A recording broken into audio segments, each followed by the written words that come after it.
Bonjour.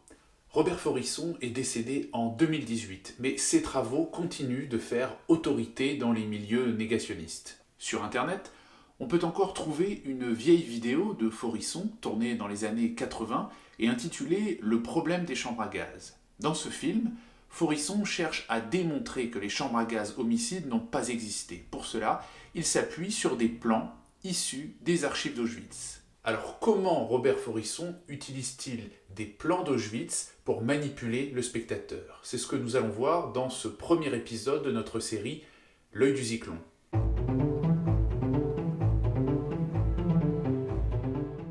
Dans sa vidéo sur les chambres à gaz, Robert Forisson utilise un plan du Créma 1, c'est-à-dire du crématoire numéro 1 d'Auschwitz. Le Créma 1 se trouve dans le Stammlager, c'est-à-dire le camp principal d'Auschwitz. Le bâtiment a été remanié à plusieurs reprises, mais il n'a pas été détruit par les SS. Il est donc encore visible aujourd'hui. Voici l'intérieur de l'ancienne chambre à gaz du Créma 1. Dans le bâtiment actuel, il y a une porte qui relie directement la chambre à gaz à l'extérieur. Et cette porte a longtemps été présentée au public comme l'entrée de la chambre à gaz. Or, quand Forisson montre le plan d'origine, on constate que cette porte n'existe pas. La pièce est en cul-de-sac. Forisson en déduit que le bâtiment visible à Auschwitz est une reconstitution frauduleuse destinée à tromper le public. Il déclare, à propos du Créma 1, « Ce que vous voyez aujourd'hui est une tromperie ». Alors, reprenons. Voici l'état originel du Créma 1. On constate effectivement que la chambre à gaz est en cul-de-sac. Sur ce point, Forisson a raison.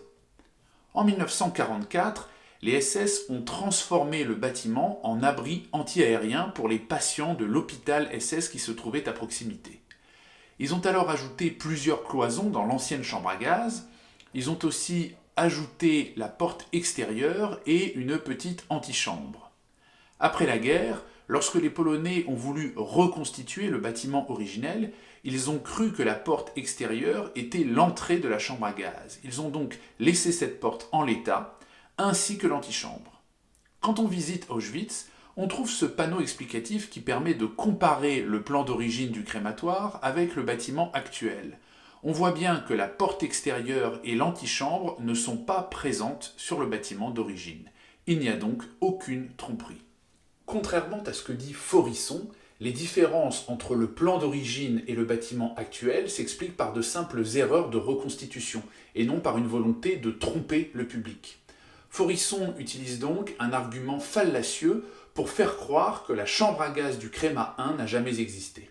Le raisonnement de Forisson est un syllogisme, c'est-à-dire un raisonnement faux qui a l'apparence d'une déduction logique. Le bâtiment du Créma 1 visible à Auschwitz ne correspond pas au plan d'origine, donc ce que l'on voit à Auschwitz est faux, donc il n'y a jamais eu de chambre à gaz dans le crématoire numéro 1. Ce raisonnement est absurde, seule la première affirmation est exacte, mais les conclusions qu'en tire Forisson sont fausses. A bientôt pour un nouvel épisode.